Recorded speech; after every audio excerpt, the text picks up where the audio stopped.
Assalamualaikum warahmatullahi wabarakatuh. Yang terhormat kepada Bapak Menko SPPI MPD sebagai pengampu mata kuliah Pendidikan Agama Islam dan teman-teman yang saya sayangi dan saya banggakan. Di sini saya sebagai moderator akan memandu ilmu presentasi kami dari kelompok 5 kelas 1A. Di sini kami akan mempresentasikan mengenai kewajiban menuntut dan mengamalkan ilmu pengetahuan, teknologi, dan sains. Sebelum memulai presentasi, izinkan saya untuk memperkenalkan anggota kelompok kami. Yang pertama saya, Yuni Rahmawati, sebagai moderator. Saya Resti Nur Fatma sebagai pembicara 1. Saya Hurin Fazadia Ulhaq, di sini saya sebagai pembicara 2. Nama saya Firda Ardianti, saya di sini sebagai pembicara 3. Kami akan menyampaikan beberapa subbab materi, di antaranya yang pertama, makna ilmu atau sains dan iptek, yang kedua, pentingnya ilmu pengetahuan, yang ketiga, kedudukan orang yang berilmu, keempat, tanggung jawab ilmuwan, dan yang kelima atau terakhir, hubungan antara agama dan iptek. Baik, saya akan menyampaikan subbab materi yang pertama mengenai makna ilmu atau sains dan iptek. Secara ilmiah, ilmu dapat diartikan sebagai kumpulan pengetahuan sistematis yang merupakan produk dari aktivitas penelitian dengan metode ilmiah. Pengetahuan merupakan akuisisi terendah yang diperoleh dari rangkaian pengalaman tanpa melalui kegiatan penelitian yang lebih intensif. Ilmu pengetahuan dalam arti lainnya adalah suatu sistem dari berbagai pengetahuan yang didapatkan dari hasil pemeriksaan-pemeriksaan yang dilakukan secara teliti dengan menggunakan suatu metode tertentu. Selain itu, iptek merupakan akronim dari ilmu pengetahuan dan teknologi yang kerap digunakan saat membahas mengenai perkembangan teknologi atau adanya perkembangan suatu disiplin ilmu.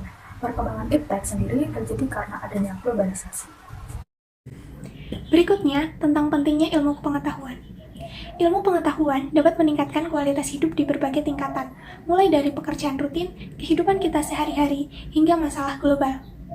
Sains menginformasikan kebijakan publik dan keputusan pribadi tentang energi, konservasi, pertanian, kesehatan, transportasi, komunikasi, pertahanan, ekonomi, rekreasi, dan eksplorasi.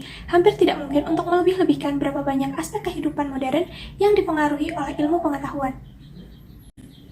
Berikutnya tentang kedudukan orang berilmu. Dijelaskan dalam dalil Al-Quran Surat Al-Mujadilah, "Hai orang-orang yang beriman, apabila dikatakan kepadamu, berlapang-lapanglah dalam majelis, maka lapangkanlah, niscaya Allah akan memberi kelapangan untukmu. Dan apabila dikatakan berdirilah kamu, maka berdirilah, niscaya Allah akan meninggikan orang-orang yang beriman di antaramu dan orang-orang yang diberi ilmu pengetahuan beberapa derajat. Dan Allah Maha mengetahui apa yang kamu kerjakan." Al-Quran Surat Al-Mujadilah ayat 11. Pada poin yang keempat, yaitu tanggung jawab ilmuwan. Yang pertama, tanggung jawab sosial. Ilmu bukan saja bersifat sosial, tetapi membutuhkan tanggung jawab sosial. Karena melalui suasana sosial itu, ilmu dapat bertumbuh subur secara efektif dan bertambah luas. Yang kedua, ada tanggung jawab keteladanan. Ilmu dan ilmuwan bukan saja mengandalkan kebenaran. Keilmuan sebatas sebuah jalan pemikiran dengan pesona logika dan ketajaman analisisnya, namun juga bertanggung jawab menunjukkan atau mempraktikkan kebenaran keilmuannya di dalam kehidupan sosialnya yang luas dan mendalam. Ilmu bukan hanya menyajikan sebuah kebenaran informasi, namun memberikan keteladanan hidup dan ditunjukkan oleh ilmuannya. Yang ketiga, ada sikap tanpa pamrih. Sikap tanpa pamrih berhubungan dengan kepentingan hati nurani manusia dalam tugas keilmuan. Maksudnya, sikap tanpa pamrih menunjuk pada keteguhan batin atau hati yang tanpa tergoda dengan imbalan apapun untuk memperjuangkan kebenaran keilmuan. Yang keempat, ada tanggung jawab profesional. Tanggung jawab profesional keilmuan mengacu pada bidang keilmuan yang digeluti sebagai panggilan tugas pokok atau profesi keilmuannya. Tanggung jawab profesional menunjuk pula pada penghasilan atau upah yang diperoleh berdasarkan tingkat kepakaran, pengetahuan, dan keterampilan yang dimiliki dalam bidang keilmuannya. Berikutnya, poin yang kelima, hubungan antar agama dan iptek. Hubungan antar agama dan iptek dalam perspektif Islam adalah tidak bertentangan dan saling mendukung satu sama lain. Agama adalah sebuah keyakinan yang mana mengandung norma-norma objektif sesuai keinginan pencipta dan kitab suci. Sedangkan iptek adalah ilmu pengetahuan yang terus berkembang mengenai berbagai bidang yang dapat membantu kehidupan manusia. Menurut teorinya, maka ada 4 kemungkinan hubungan antar agama dan iptek, yaitu berseberangan atau bertentangan tapi dapat hidup berdampingan secara damai, tidak bertentangan satu sama lain, saling mendukung satu sama lain. Maka, hubungan antar agama Islam dan iptek adalah tidak bertentangan dan saling mendukung satu sama lain, yang mana agama menjadi dasar dari iptek dan iptek mendasari penghayatan akan Islam itu sendiri. Berikutnya adalah kesimpulan.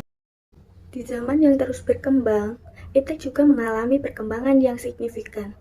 Perkembangan tersebut karena adanya globalisasi. Dengan berkembangnya iptek dapat memudahkan pekerjaan di kehidupan sehari-hari. Perkembangan tersebut diciptakan dari orang yang rajin menuntut ilmu. Orang yang rajin menuntut ilmu akan menghasilkan sebuah karya yang dapat mengembangkan dan memajukan ilmu pengetahuan yang ada. Dan orang tersebut insya Allah akan diangkat derajatnya karena telah berhasil memanfaatkan ilmu pengetahuan menjadi sebuah teknologi yang bermanfaat. Iptek dan agama bisa saling mendukung satu sama lain. Iptek lahir karena atas dasar agama, dan agama mendasari penghayatan akan agama itu sendiri. Jadi, agama dan iptek saling berhubungan antara satu dengan yang lainnya.